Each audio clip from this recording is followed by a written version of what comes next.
Hello everyone, Tapovan civil services में आपका स्वागत है। तो आइए हम अपने सिलेबस को आगे बढ़ाते हुए एक टॉपिक और चर्चा करेंगे जो सीटेट एग्ज़ाम जुलाई 2024 के परिप्रेक्ष्य में बहुत ही इम्पोर्टेंट है और इससे क्वेश्चन आते हैं। इस टॉपिक का नाम है राज्य शासन कैसे काम करता है। तो इसमें हम पढ़ेंगे कि एक लोकतांत्रिक देश में किस प्रकार राज्य शासन करता है और एक राजतांत्रिक शासन व्यवस्था में किस प्रकार से राज्य शासन करता है। इसमें दोनों में डिफरेंट भी समझेंगे और किस प्रकार से जनता अपने प्रतिनिधि का प्रत्यक्ष रूप से चयन करती है लोकतांत्रिक सरकार में और उनका कानून निर्माण में क्या योगदान होता है। ये सारी बातें राज्य शासन में हम चर्चा करेंगे। किस प्रकार जनता अपने मुद्दों को सरकार तक पहुंचाती है और सरकार उन मुद्दों को सुनती है और उस पर नीति निर्माण करती है। इस प्रकार से नीति निर्माण या योजनाओं के निर्माण में किस प्रकार से राज्य शासन का योगदान होता है और कौन कौन से कार्य नागरिकों के लिए करती है वो। तो इस प्रकार से इसमें चर्चा की गई है कि विधायकों का चयन प्रत्यक्ष रूप से किस प्रकार किया जाता है, विधायक अपने बीच में से किस प्रकार अपना नेता चुनते हैं और मुख्यमंत्री बनाते हैं, मुख्यमंत्री और कई अन्य मंत्रियों को राज्यपाल द्वारा किस प्रकार शपथ दिलवाई जाती है। जब किसी भी दल को कोई बहुमत प्राप्त नहीं होता है, पूर्ण बहुमत प्राप्त नहीं होता है, तो किस प्रकार से गठबंधन की सरकारें बनती हैं और फिर शासन व्यवस्था को चलाती हैं। तो इस प्रकार इसमें विभिन्न मुद्दों पर हम चर्चा करेंगे। तो आइए हम इसको शुरू करते हैं। ये एग्ज़ाम की दृष्टि से बहुत ही महत्वपूर्ण टॉपिक है। इसका नाम है राज्य शासन कैसे काम करता है, अर्थात राज्य के अंदर शासन किस प्रकार से या सरकार वहाँ की किस प्रकार से कार्य करती है उस पर चर्चा करते हैं। तो चलिए शुरू करते हैं एक कहानी के माध्यम से। इस कहानी में स्वास्थ्य के मुद्दे को इंगित करते हुए बताया गया है। तो राज्य शासन कैसे काम करता है। पिछले वर्ष हमने यह चर्चा की थी कि शासन 3 स्तरों पर काम करता है, स्थानीय, राज्य और केंद्र, जिसका पिछले आप लेक्चर्स में जाएंगे तो उसमें मैं पढ़ाया था गांव का प्रशासन व्यवस्था और शहर की या नगरीय शासन व्यवस्था। उसमें आपको पंचायती राज के बारे में चर्चा की गई थी। तो उसको आप देख करके इन दोनों के बारे में पढ़ सकते हैं। लेकिन आज हम चर्चा करेंगे राज्य शासन कैसे कार्य करता है। तो हमने कुछ विस्तार के साथ स्थानीय शासन के कार्यों के बारे में जाना भी था। इस अध्याय में हम जानेंगे कि राज्य स्तर पर शासन कैसे कार्य करता है, लोकतंत्र में राज्य का शासन किस तरह किया जाता है, विधानसभा सदस्यों और मंत्रियों की क्या भूमिका है, लोक शासन के सामने अपने विचार कैसे रखते हैं या किसी कार्य की मांग कैसे करते हैं। इन प्रश्नों पर विचार करने के लिए स्वास्थ्य का उदाहरण लेते हैं। जैसा कि मैं आपको अभी बताया था कि राज्य सरकार में विधानसभा के सदस्य अर्थात विधायकों का चुनाव प्रत्यक्ष रूप से जनता कैसे करती है। चयनित विधायक यदि पूर्ण बहुमत प्राप्त होता है किसी दल को, तो वह अपने बीच में से अपना नेता अर्थात मुख्यमंत्री का चयन कैसे करते हैं, उनको शपथ कौन दिलवाता है अर्थात राज्यपाल उनको शपथ किस तरह से दिलवाता है, और वो नीति निर्माण में राज्य के या किसी भी प्रकार के मुद्दे को समाधान करने के लिए किस प्रकार से कोई नीति तैयार करते हैं। तो इस पर चर्चा करेंगे। तो आइए कोर्ट के माध्यम से देखते हैं। स्वास्थ्य का उदाहरण देख लेते हैं। तो इसमें देता है कि जिम्मेदारी किसकी, लिखता है देख यहाँ लिखा है कि हमने राज्य में पानी की कमी है और बहुत से लोग बीमार पड़े हैं, अर्थात वह किसी राज्य की कहानी को बताता है और बताता है कि यहाँ पर पानी की कमी है जिससे बहुत से लोग बीमार पड़े हैं। तो इस कोट को आप देख सकते हैं। अब हम बढ़ते हैं आगे।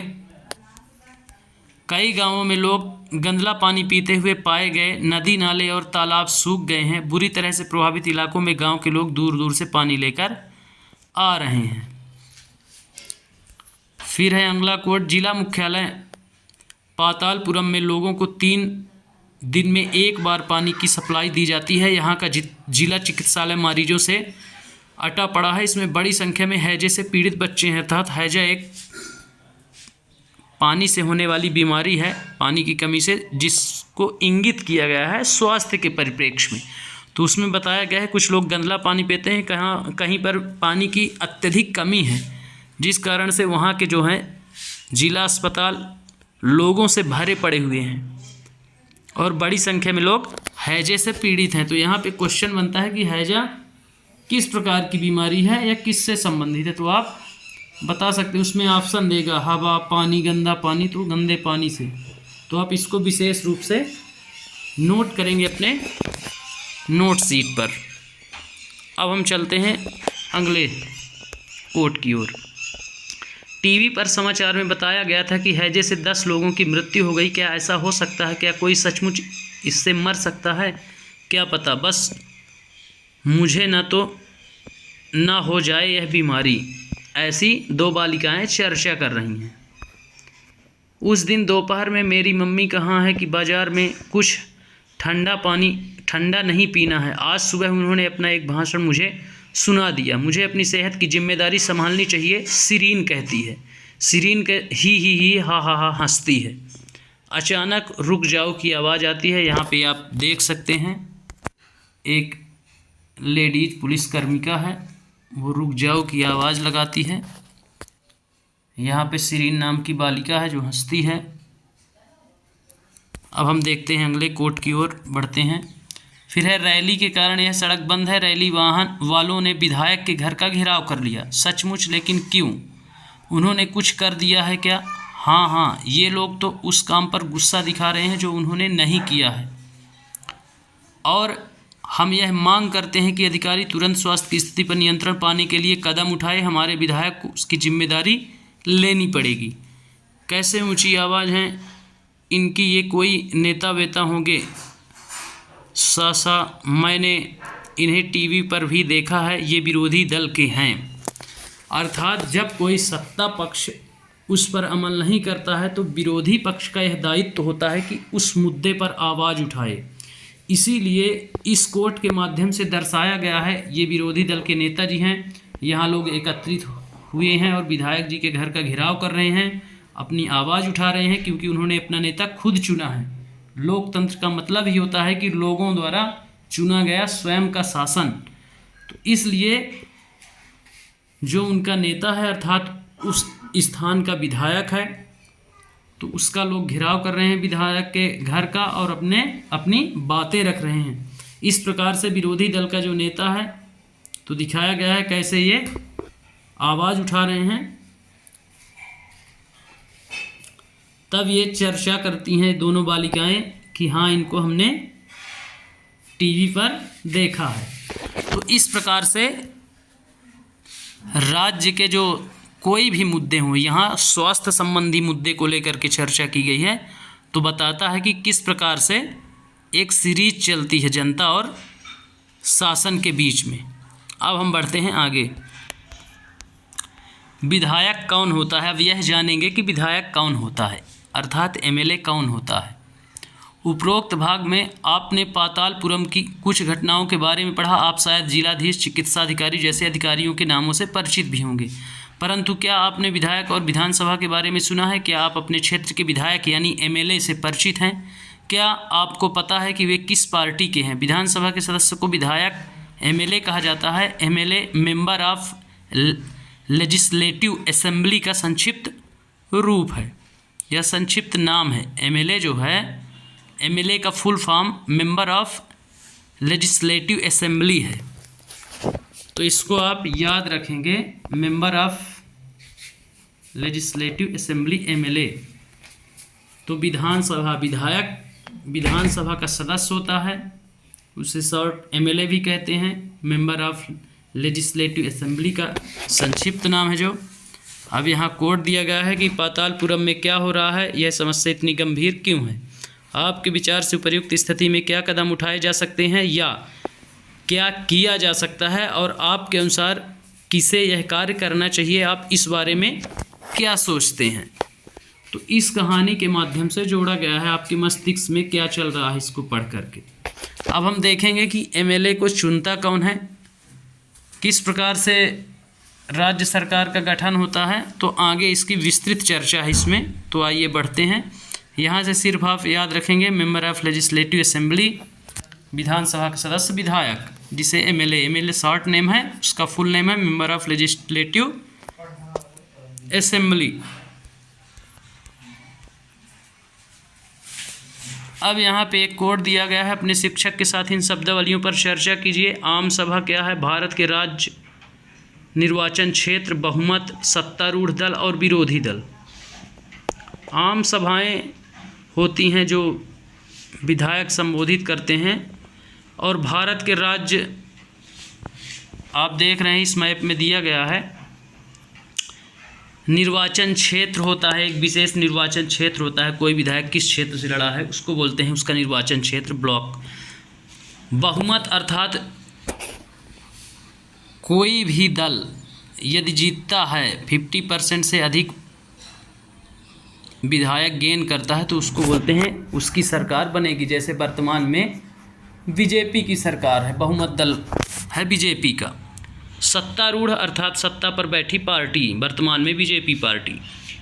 और विरोधी दल, बाकी सभी दल विरोधी दल माने जाएंगे, जैसे कांग्रेस हो गई, तृणमूल कांग्रेस हो गई, आम आदमी पार्टी हो गई, ये सभी विरोधी दल हैं। लेकिन दिल्ली में आम आदमी पार्टी सत्ता दल है, दिल्ली विधानसभा में।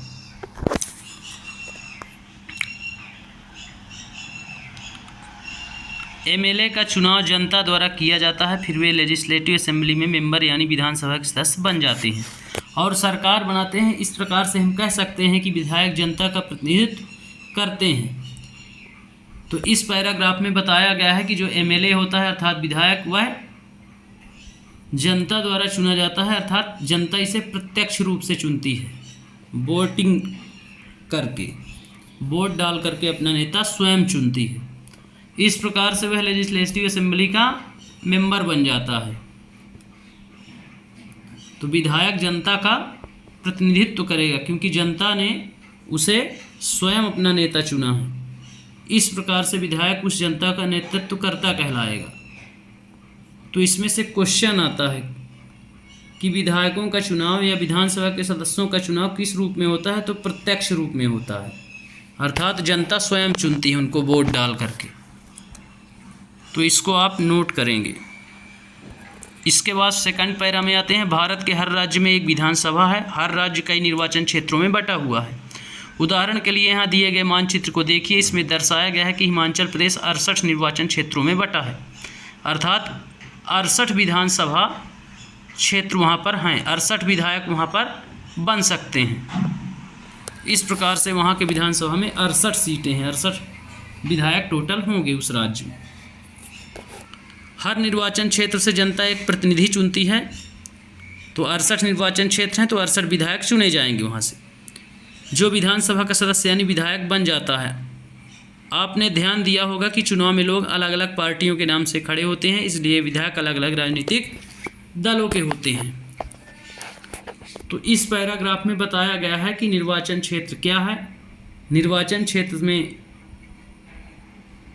जो विधायक बनता है वो कैसे बनता है। तो यहाँ पे हिमाचल प्रदेश की कहानी दी गई है। तो हिमाचल प्रदेश में टोटल 68 निर्वाचन क्षेत्र हैं, यहाँ से 68 विधायक हो सकते हैं। ज़रूरी नहीं है कि किसी एक ही दल का विधायक हो, सारे दल वहाँ पे चुनाव लड़ते हैं, लेकिन जनता जिसे चुनती है अर्थात जिसे जिताती है, वोट डाल के जो जीतता है वही वहाँ का विधायक बनता है। तो यहाँ दिया भी गया है कि अलग अलग पार्टियों के नाम से लोग खड़े होते हैं, इसलिए विधायक भी अलग अलग राजनीतिक दलों के होते हैं। तो कई दल विधायकी का चुनाव लड़ते हैं और अपनी सरकार बनाते हैं। अब हम बढ़ते हैं अगले पैरा की ओर।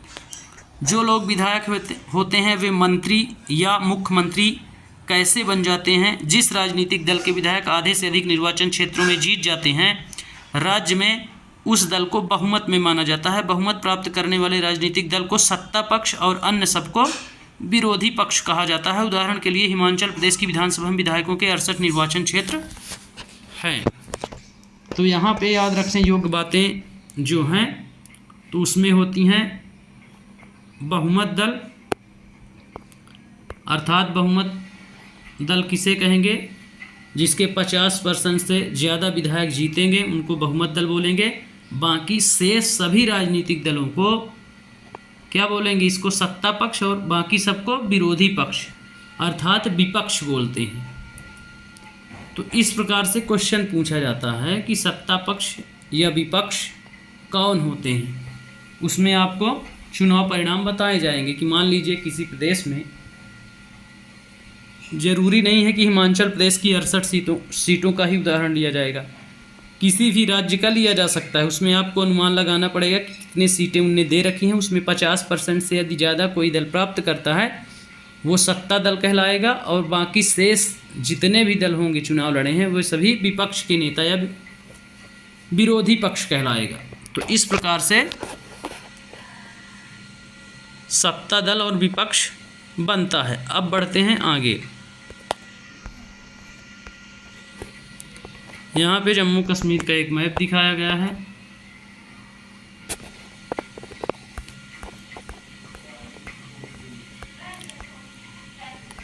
अब देखते हैं इस पैराग्राफ को। तो विभिन्न राजनीतिक दलों के उम्मीदवारों ने 2017 का विधानसभा चुनाव जीता और वे विधायक बन गए। विधानसभा में कुल विधायकों की संख्या 68 है, इसलिए बहुमत प्राप्त करने के लिए किसी भी राजनीतिक दल को 34 से अधिक विधायकों की आवश्यकता होगी, अर्थात 50% से अधिक। तो 34% से अधिक विधायकों की आवश्यकता होगी। भारतीय जनता पार्टी ने 44 विधायक होने के कारण उन्हें बहुमत मिल गया और वे सत्ताधारी दल के सदस्य बन गए।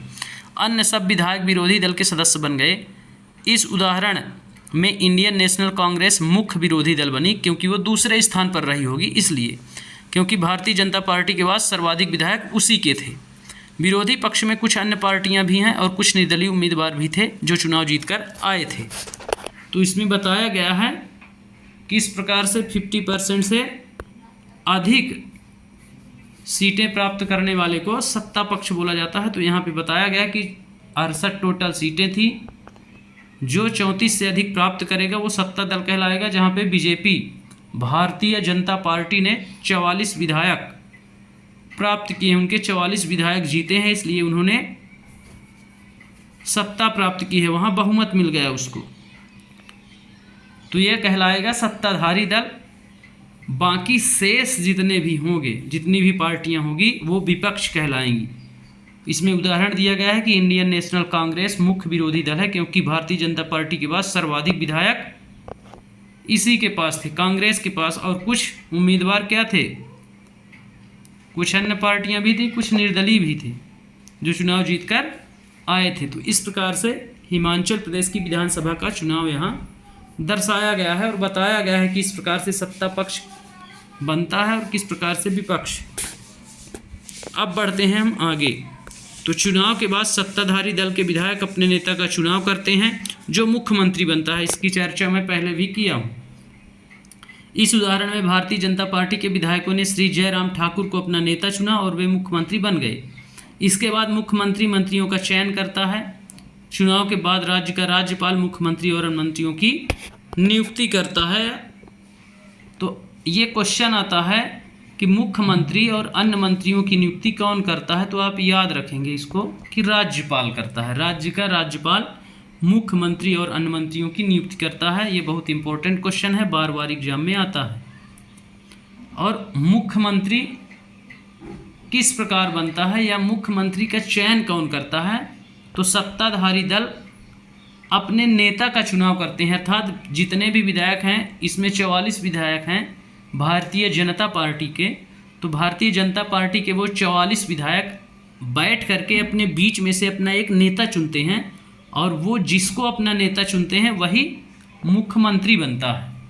तो इस प्रकार से मुख्यमंत्री अप्रत्यक्ष रूप से है, जबकि विधायक प्रत्यक्ष रूप से जनता द्वारा चुने जाते हैं। और उन विधायकों में से एक विधायक जो सत्ता दल के सभी विधायक मिल करके अपने बीच में से किसी एक को अपना नेता चुन लेते हैं, तो वही मुख्यमंत्री बन जाता है। तो इस प्रकार से उसमें क्वेश्चन भी आता है कि मुख्यमंत्री का चुनाव किस प्रकार किया जाता है, प्रत्यक्ष, अप्रत्यक्ष या सत्ता दल का नेता। तो ऐसे क्वेश्चन उसमें आते हैं। तो इन बातों को आप समझिए और अपनी नोट्स में नोट डाउन करिए। यहाँ पे दिया गया है कि श्री जयराम ठाकुर जी को अपना नेता चुना और वो मुख्यमंत्री वहाँ के बन जाते हैं और राज्यपाल उनको क्या करते हैं, उनकी नियुक्ति करते हैं और अन्य मंत्रियों की नियुक्ति भी राज्यपाल द्वारा की जाती है। अब हम बढ़ते हैं आगे। मुख्यमंत्री तथा अन्य मंत्रियों का यह दायित्व है कि वे शासन के विभिन्न विभागों या मंत्रालयों को चलाएं।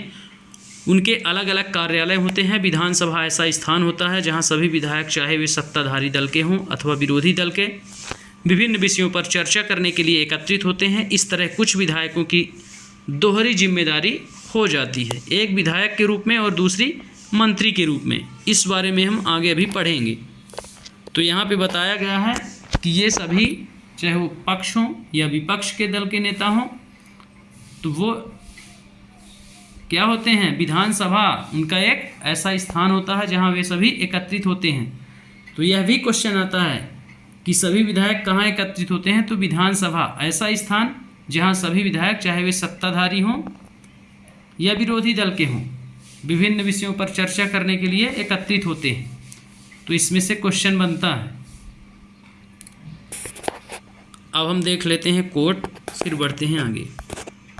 यहाँ पे 2-3 कोड दिए गए हैं। अपने प्रदेश के बारे में वैसे आंकड़े पता कीजिए जैसे आपने हिमाचल प्रदेश की तालिका में उन्हें एक तालिका के रूप में दर्शाइए। राज्य का प्रमुख राज्यपाल कहलाता है। उसकी नियुक्ति केंद्र सरकार द्वारा यह सुनिश्चित करने के लिए की जाती है कि राज्य सरकार संविधान के नियमों एवं अधिनियमों के अनुसार अपना कामकाज चलाए। अपने राज्य के राज्यपाल का नाम पता कीजिए। कई बार सत्ताधारी दल किसी एक पार्टी का ना होकर कई पार्टियों से मिलकर बनता है, इसे गठबंधन सरकार कहते हैं। अपने शिक्षक से इस विषय पर चर्चा कीजिए। यहाँ से 2 क्वेश्चन आते हैं। इस कोट से एक क्वेश्चन बनता है, राज्य का प्रमुख राज्यपाल कहलाता है। एक क्वेश्चन यहीं से बनता है। ये कई बार आया है, एग्जाम में पूछा गया है। और इसकी नियुक्ति कौन करता है, तो केंद्र सरकार करती है। क्यों करती है, मान लीजिए ना करे तो क्या होगा, तो जो सत्ता पक्ष है वो संविधान का कई बार उल्लंघन भी कर देता है, तो उनको याद दिलाना पड़ता है कि भाई संविधान के अनुसार ही आप कार्य कर सकते हैं, संविधान का उल्लंघन नहीं करके। तो यदि संविधान के अनुरूप शासन व्यवस्था नहीं चल रही है तो इसीलिए आपातकाल की घोषणा कर दी जाती है। वहाँ पे राष्ट्रपति शासन या राज्यपाल शासन घोषित कर दिया जाता है।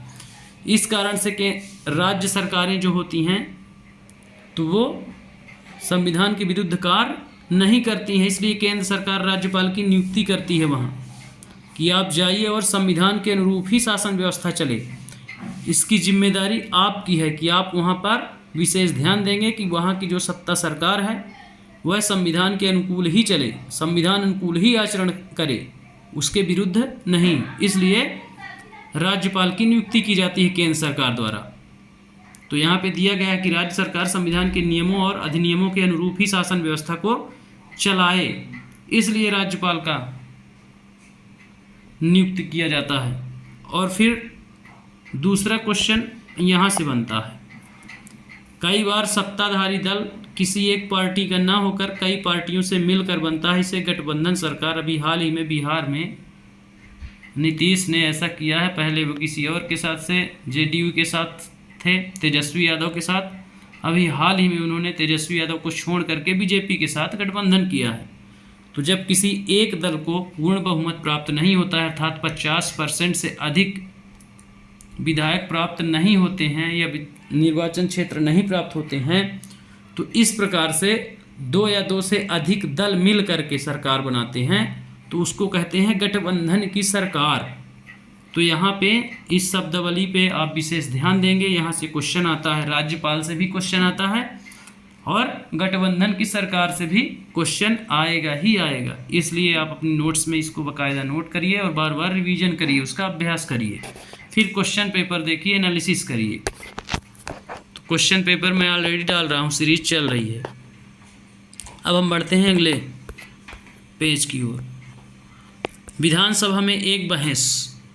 अब विधानसभा में बहस की चर्चा होगी कि अर्थात कोई भी मुद्दा गया है तो उस पर पक्ष और विपक्ष किस प्रकार से अपना मत प्रस्तुत करते हैं और कोई भी नियम या कानून कैसे बनाते हैं, तो उस पर चर्चा की गई है। तो शुरू करते हैं।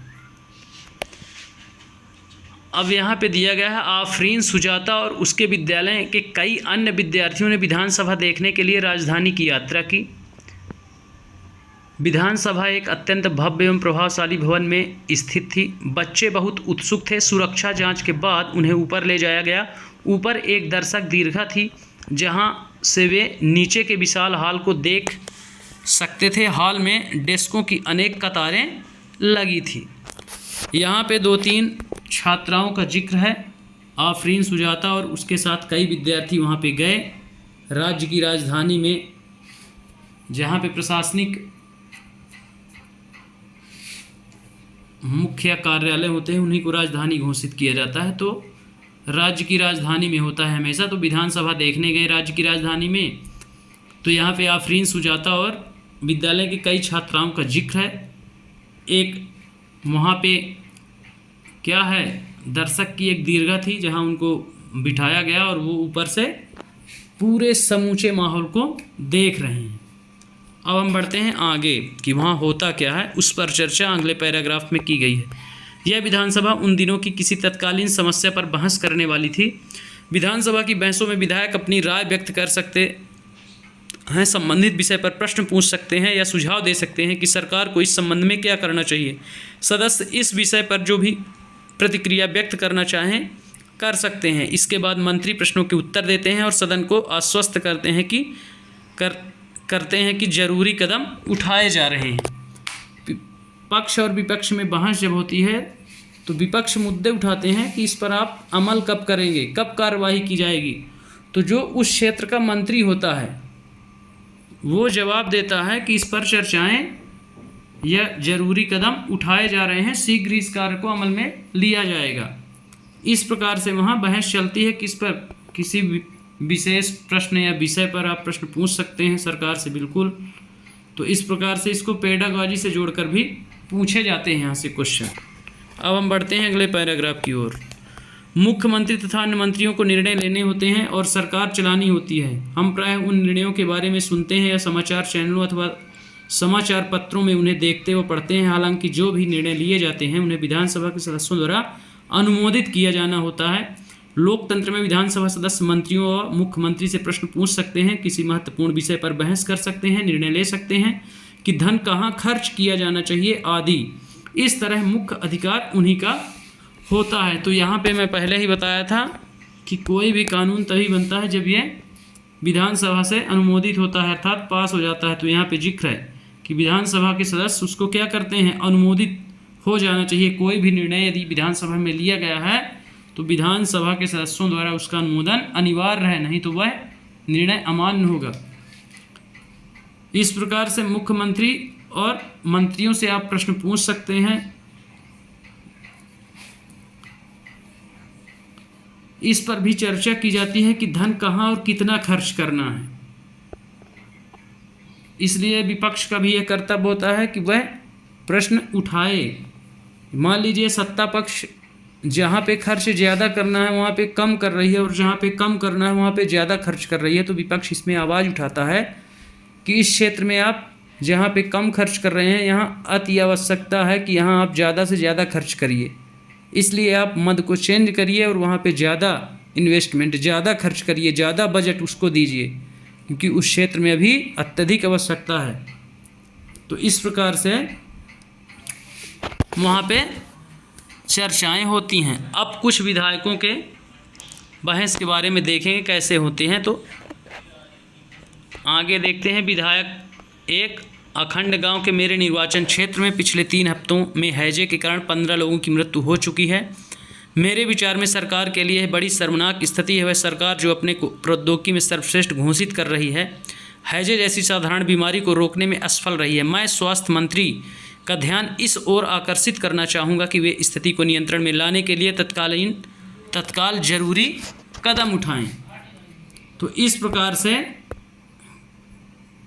यहाँ वर्णन किया जाता है। अखंड गांव कोई विधानसभा क्षेत्र है, अखंड गांव, जहाँ पर हैजा से 15 लोगों की मृत्यु हो चुकी है। तो सरकार को याद दिलाया जाता है कि आप बड़ी बड़ी बातें करते हैं, प्रौद्योगिकी, हम टेक्नोलॉजी में बहुत आगे बढ़ चुके हैं, फिर भी आप एक नॉर्मल हैजे जैसी बीमारी का इलाज नहीं करवा पा रहे हैं लोगों को अपने क्षेत्र की। तो असफल होते हैं, इससे सरकार उस पर अमल भी करती है। इसलिए स्वास्थ्य मंत्री का वो ध्यान आकर्षित करना चाहता है इन 15 लोगों की रिपोर्ट से कि इस क्षेत्र के लोग मर रहे हैं जैसे।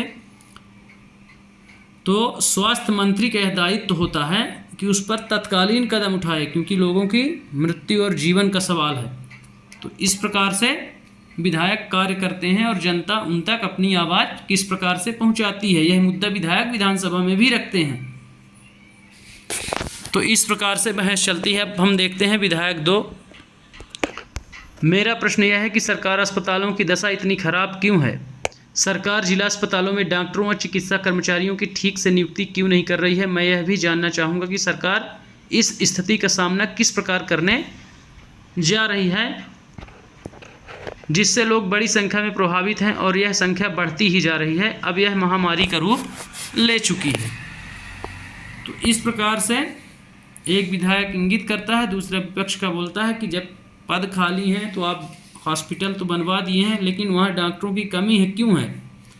इस प्रकार से सवाल किए जाते हैं सत्तारूढ़ सरकार से, जो सत्ता पर सरकार है उससे ये सवाल किए जाते हैं कि आखिर लोगों की मृत्यु हो रही है, अस्पताल भी है, लेकिन आप डॉक्टरों की पूर्ति क्यों नहीं कर पा रहे हैं? इसका आप कारण स्पष्ट कीजिए।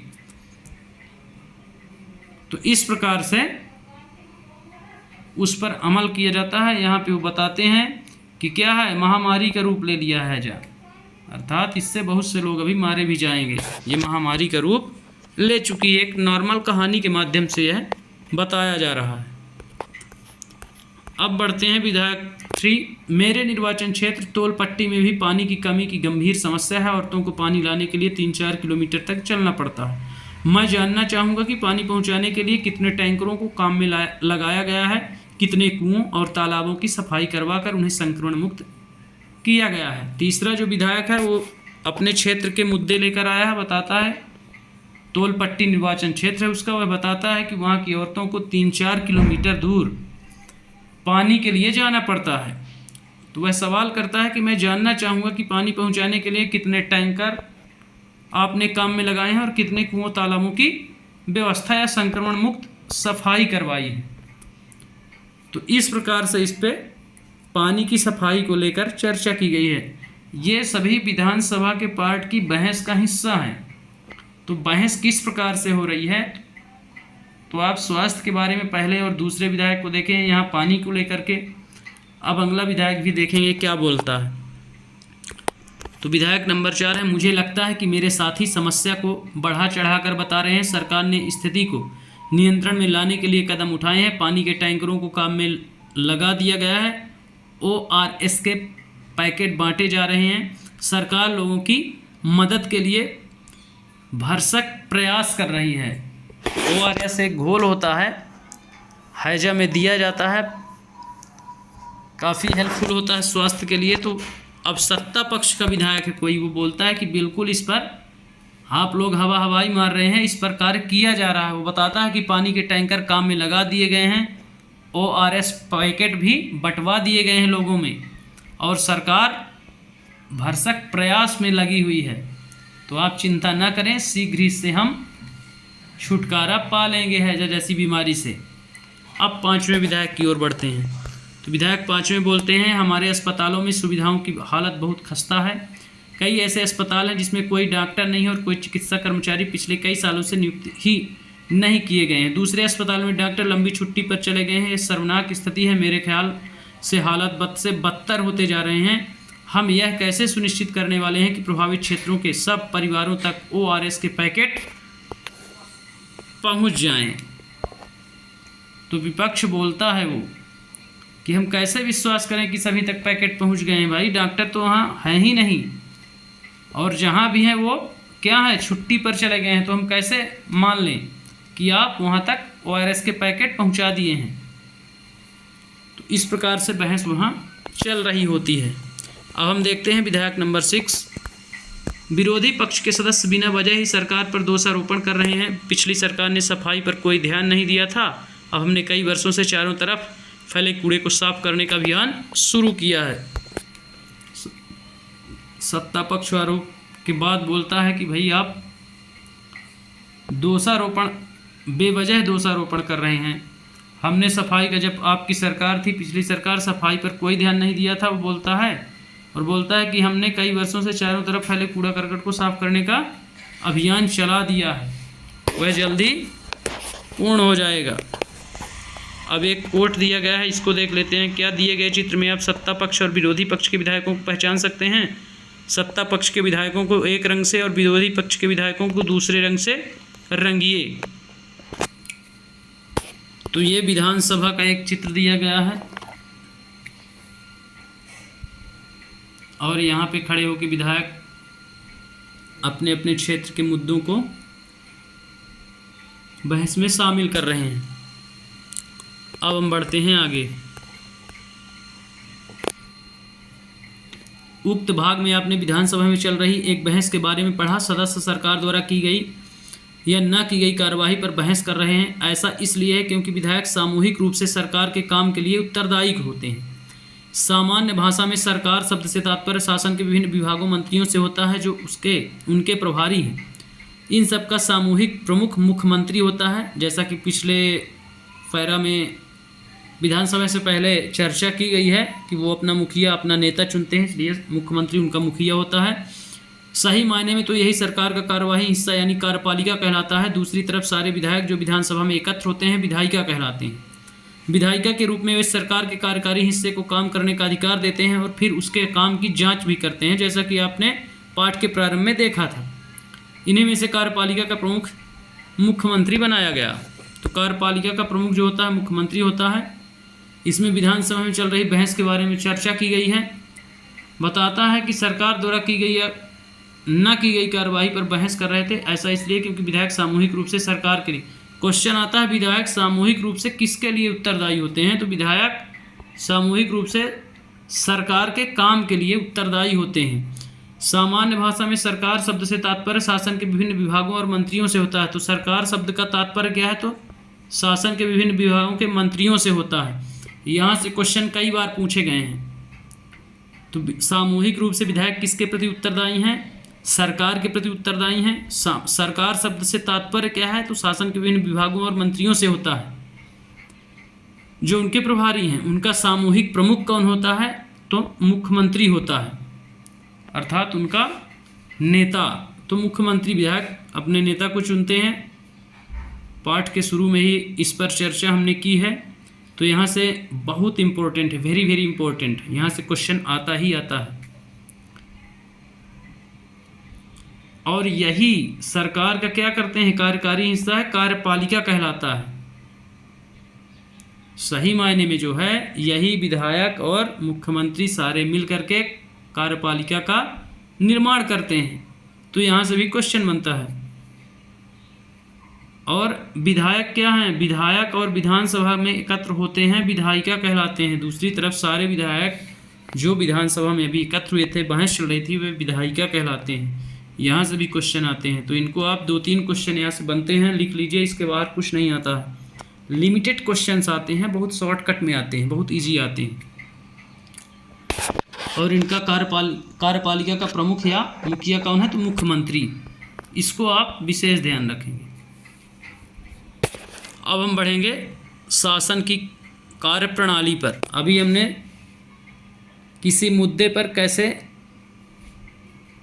कानून निर्माण किया जाता है, कोई पॉलिसी किस प्रकार से बनाई जाती है, विधायक क्या है, उनका निर्वाचन कैसे होता है, उनका प्रमुख नेता कैसे होता है, राज्यपाल कौन है, उसकी नियुक्ति कौन करता है, मुख्यमंत्री कौन है, मंत्री कौन है, मंत्री और मुख्यमंत्री की नियुक्ति कौन करता है, इस प्रकार से हमने अभी तक चर्चा की। अब बढ़ते हैं उसकी कार्यप्रणाली पर। अभी हमने देख लिया कार्यपालिका तक। अब कार्यपालिका क्या कार्यप्रणाली है उनकी, कैसे कार्य करते हैं, उस पर चर्चा करेंगे।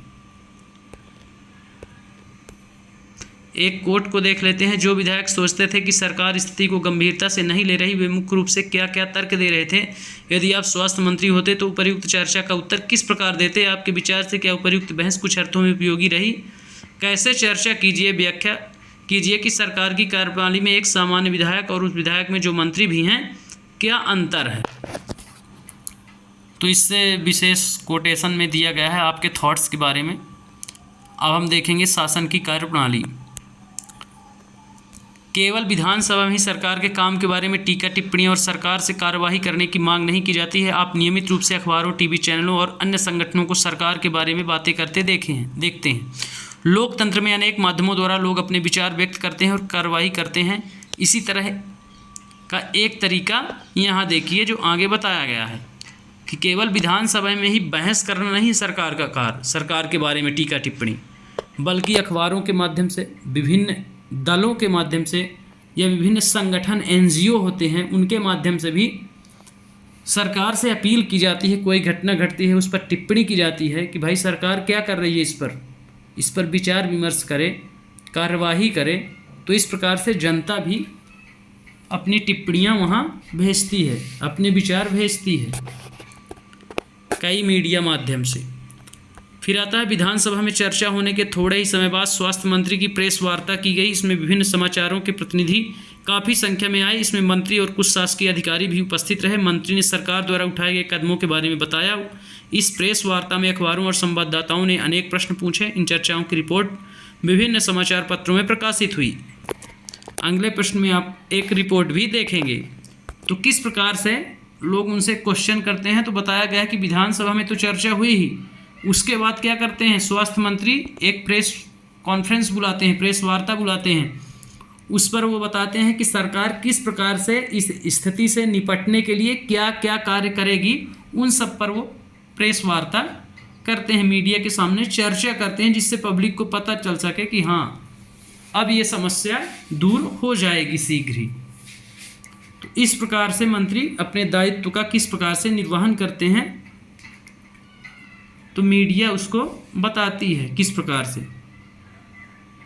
उसमें कुछ शासकीय अधिकारी भी उनके साथ मौजूद होते हैं, मंत्री जी के साथ। अब हम देखते हैं अगला। तो अगले सप्ताह मुख्यमंत्री और स्वास्थ्य मंत्री पातालपुरम जिले के दौरे पर गए। उन्होंने उन परिवारों से भेंट की जिनके रिश्तेदारों की मृत्यु हो गई थी। वे अस्वस्थ लोगों को देखने अस्पताल भी गए। सरकार ने इन परिवारों के लिए मुआवजा राशि की भी घोषणा की। मुख्यमंत्री ने कहा कि उनके विचार से समस्या केवल सफाई की नहीं वरन पीने स्वच्छ पानी की कमी की भी है। तो इस प्रकार से वहाँ का दौरा करते हैं मुख्यमंत्री और स्वास्थ्य मंत्री, दोनों दौरे में जाते हैं। उन परिवारों से भेंट करते हैं जिनके रिश्तेदारों या जिनके परिवार के लोगों की मृत्यु हो गई थी, और अभी जो एडमिट थे, अस्वस्थ लोग थे अस्पताल में, वहाँ जाकर के उनसे मिले, उनको मुआवजा कुछ राशि प्रदान की, अर्थात कुछ पैसा मुआवजे के रूप में प्रदान किया। और मुख्यमंत्री ने चर्चा की कि समस्या केवल सफाई की नहीं है वरन पीने के स्वच्छ पानी की कमी की भी है। तो इस प्रकार से विशेष चर्चा वहाँ की गई। अब आगे बताते हैं, उन्होंने कहा कि एक उच्च स्तरीय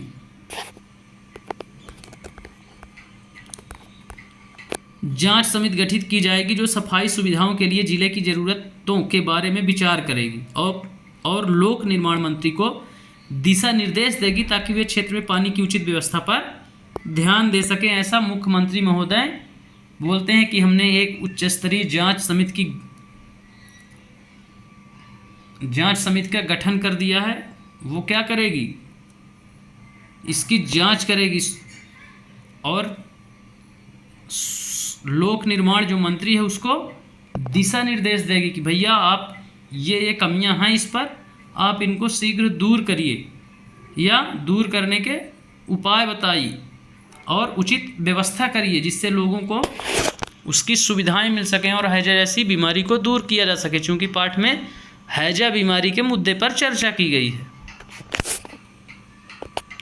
अब आगे देखते हैं, जैसा आपने ऊपर देखा कि वे लोग जो सत्ता में हैं, जैसे मुख्यमंत्री और स्वास्थ्य मंत्री, उन्हें समस्याओं पर कार्रवाई करनी होती है। वे यह कार्य विभिन्न विभागों द्वारा करवाते हैं, जैसे लोक निर्माण विभाग, कृषि विभाग, स्वास्थ्य विभाग, शिक्षा विभाग आदि। उन्हें विधानसभा में उठाए गए प्रश्नों का भी उत्तर देना होता है और प्रश्न करने वाले लोगों को आश्वस्त करना होता है कि उचित कदम उठाए जा रहे हैं। इसके साथ साथ समाचार पत्रों व अन्य माध्यमों में भी इन विषयों पर चर्चा होती है जिसका उत्तर सरकार को देना होता है, जैसे प्रेस वार्ता आयोजित करना। तो मैं बताया था कि विपक्ष और पक्ष में ये बहस होती है, वो तो एक आम बात है। उसके बाद भी उनको जवाब देना होता है। उसके लिए जो उत्तरदायी विभाग हैं उनको निर्देशित कर देती है सरकार कि आप इस पर क्या करेंगे, शीघ्र कार्य करिए। और प्रेस वार्ता और जनता को भी इसके जवाब देने होते हैं, सत्ता सरकार को। तो इस प्रकार से सरकार अपनी कार्यप्रणाली को पूरा करती है, क्योंकि चर्चा कार्यप्रणाली की चल रही है कि अर्थात सरकार किस प्रकार से कार्य कर रही है। तो इसमें बताया जा रहा है कि कैसे मुख्यमंत्री और उसके मंत्री जांच समिति का गठन करते हैं और उससे संबंधित विभाग को निर्देशित करते हैं, योजना बनवाते हैं और निर्देशित करते हैं कि इस हैजर ऐसी बीमारी से कैसे निपटा जाए, इसको कैसे दूर किया जाए, लोगों को बेहतर स्वास्थ्य सुविधाएं कैसे उपलब्ध कराई जाएं। ये उनकी कार्यप्रणाली है। अब आगे देखते हैं, सरकार सफाई और स्वास्थ्य सेवाओं के लिए नए कानून बनाने का भी निर्णय ले सकती है। उदाहरण के लिए वह कानून बनाकर हर नगर निगम के लिए अनिवार्य कर सकती है कि शहरी क्षेत्रों में पर्याप्त शौचालयों की व्यवस्था हो। यह भी सुनिश्चित किया जा सकता है कि हर ग्राम में एक स्वास्थ्य कर्मी की नियुक्ति हो। किसी विषय पर कानून बनाने का यह कार्य प्रत्येक राज्य की विधानसभा द्वारा किया जाता है। इसके पश्चात विभिन्न शासकीय विभाग इन कानूनों को क्रियान्वयन करते हैं। पूरे देश के लिए कानून संसद में बनाए जाते हैं। संसद के बारे में आप अगले वर्ष पढ़ेंगे। तो यहाँ पे राज्यों के लिए कानून कौन बनाता है, तो इसमें दिया गया है कि क्या करते हैं, शौचालयों की व्यवस्था तो करेंगे ही और एक स्वास्थ्य कर्मी भी नियुक्त कर सकते हैं। किसी विषय पर, ये इम्पोर्टेंट लाइन, किसी विषय पर कानून बनाने का कार्य प्रत्येक राज्य की विधानसभा द्वारा किया जाता है। तो ये क्वेश्चन आता है कि किसी विषय पर राज्य में कानून बनाने का उत्तरदायित्व किसका है, तो विधानसभा। इसके पश्चात विभिन्न शासकीय विभाग उसका क्रियान्वयन करते हैं, अर्थात उसको लागू कर देते हैं, चलाते हैं, उसको क्रियान्वयन करना, रन करना। और पूरे देश की यदि बात हो तो कानून संसद में बनाए जाते हैं, अर्थात सांसद वहाँ प्रधानमंत्री राष्ट्रपति होते हैं। तो यदि पूरे देश के लिए कानून बनाने की बात हो तो वो संसद में बनता है। हम अगले कक्षा में पढ़ेंगे, ये भी कक्षा 7 की है, कक्षा 8 में है वो। तो इस प्रकार से राज्य के अंदर कानून बनाने का कार्य विधानसभा करती है। अब हम देखेंगे, ऊपर कुछ कोट दिए गए हैं, उनको भी देख लेते हैं। ये दिया गया है, सरकार ने कचरे की सुध ली, मुख्यमंत्री ने किया धनराशि का वादा। पिछले कुछ सप्ताहों में राज्य ने कुछ जिलों में अनेक लोग मौत का शिकार हो चुके हैं। इस बात पर तीव्र प्रतिक्रिया हुई। सरकार ने स्थिति को गंभीरतापूर्वक नहीं लिया है। आज हुई प्रेस वार्ता में स्वास्थ्य मंत्री ने बताया कि उनकी सरकार ने सभी जिलाधीशों तथा मुख्य चिकित्सा अधिकारियों को आवश्यक कदम उठाने हेतु निर्देश दिए हैं। सबसे महत्वपूर्ण समस्या पीने के पानी की है। मंत्री महोदय ने कहा कि उनकी मंशा पानी के टैंकरों द्वारा हर गांव में पीने का पानी पहुंचाने की है। मुख्यमंत्री ने इस कार्य के लिए धन उपलब्ध कराने का वचन दिया है। उनकी योजना एक जन अभियान चलाकर लोगों को यह जानकारी देने की भी है कि किन उपायों द्वारा हैजे से बचा जा सके। जब एक पत्रकार ने उनसे पूछा कि महीनों से जमा कचरे को जल्दी से हटाने के लिए क्या किया जा रहा है, तो उन्होंने कहा कि वे इस बारे में देखेंगे। तो इस प्रकार से मुख्यमंत्री और मंत्री के उत्तरदायित्व तो किस प्रकार से होंगे, जनता किस प्रकार क्वेश्चन करती है, उसका जवाब क्या होता है, उसका हल कैसे होता है, उस समस्या का निराकरण क्या है, इस प्रकार से इस पर चर्चा की गई है। एक कोट इधर भी है, हैजे को नियंत्रण में लाने के लिए सरकार द्वारा किए गए 2 उपाय लिखिए। वे आपके थॉट्स डेवलपमेंट, चिंतन के लिए है। अब हम बढ़ते हैं आगे।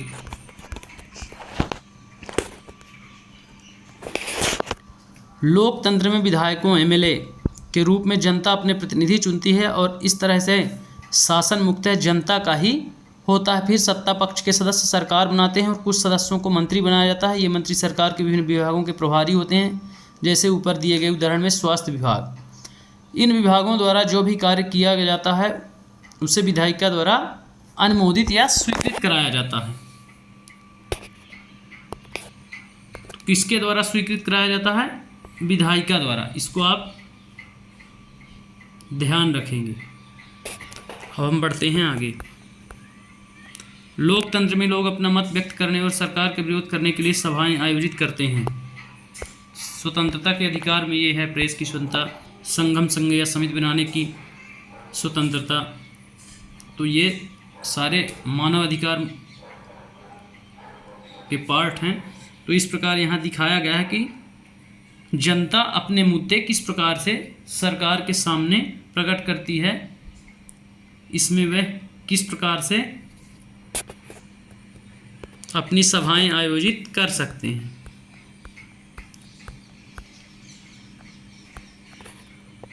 अब यहाँ पे एक परियोजना है वॉलपेपर की परियोजना, उस पर भी चर्चा कर लेते हैं। वॉलपेपर किसी भी घटना या परिघटना का कागज में चित्रण कर देना वॉलपेपर कहलाता है। तो अब देखते हैं कई चित्र यहाँ पे दिए गए हैं छात्र छात्राओं द्वारा जो प्रस्तुत किए गए हैं। वॉलपेपर एक मज़ेदार गतिविधि है जिसके माध्यम से रुचि के किसी भी विषय पर शोध किया जा सकता है। यहाँ जो तस्वीरें दी गई हैं वे कक्षा में वॉलपेपर बनाने के विभिन्न पहलुओं को प्रस्तुत करती हैं। तो किस प्रकार से वॉलपेपर तैयार किए गए हैं छात्रों द्वारा, आगे इसकी चर्चा की गई है। शिक्षिका चुने गए विषय पर पूरी कक्षा को परिचय देती है और संक्षिप्त चर्चा करके कक्षा को कुछ समूह में बांट देती है। समूह उस मुद्दे पर चर्चा करता है और तय करता है कि वॉलपेपर में क्या क्या रखना चाहेगा। इसके बाद बच्चे अपने आप या दो की जोड़ी में इकट्ठी की गई सामग्री को पढ़ते हैं और अपने अनुभवों और विचारों को लिखते हैं। इसके लिए वे कविताओं, कहानियों, साक्षात्कारों, विवरणों आदि की रचना कर सकते हैं। तो इस पे आप देख लीजिए, इसको पेडागॉजी से जोड़ करके पूछा जाता है। यहाँ पे कुछ छात्राएं हैं और उसमें ग्रुप डिस्कशन करके छात्र एक दूसरे के विचार विमर्श करके उसको नोट डाउन करके वॉलपेपर तैयार करते हैं और उन घटनाओं पर चर्चा करते हैं। जो भी सामग्री चुनी गई, बनाई गई या लिखी गई है उसे समूह के लोग मिल करके देख लेते हैं। वे एक दूसरे के लिखे हुए को पढ़ते हैं और अपने सुझाव देते हैं। वे मिल करके तय करते हैं कि वॉलपेपर में क्या क्या जाएगा और फिर उसका लेआउट बनाते हैं। ये वॉलपेपर वो तैयार कर रहे हैं ग्रुप में। अब हम बढ़ते हैं, ये वॉलपेपर कंप्लीट हो चुका है। यहाँ रिप्रेजेंट कर रहे हैं ये बच्चे अपना वॉलपेपर मैडम के साथ। अब हम देखते हैं, इसके बाद प्रत्येक समूह अपना वॉलपेपर पूरी कक्षा के सामने प्रस्तुत करता है। यह महत्वपूर्ण है कि समूह के एक से अधिक सदस्य को प्रस्तुत करने को कहा जाए और सभी समूह को अपना काम बताने के लिए बराबर का समय मिले। जब सभी समूह अपना प्रस्तुतिकरण कर लें तो समीक्षा के लिए ऐसे प्रश्न पूछना अच्छा रहता है। अपने आप वे और क्या क्या कर सकते हैं, क्या करने से उनका काम और ज़्यादा व्यवस्थित हो जाता है, लेखन और प्रस्तुतिकरण में सुधार के लिए क्या किया जा सकता है। अर्थात बच्चे करके सीखने पर जीन पियाजे जी का जो थॉट था पेडागॉजी से जोड़ करके क्वेश्चन पूछे जाते हैं। इसलिए आप कोटेशन को विशेष रूप से पढ़िए, उसको समझिए कि वो कहना क्या चाहता है।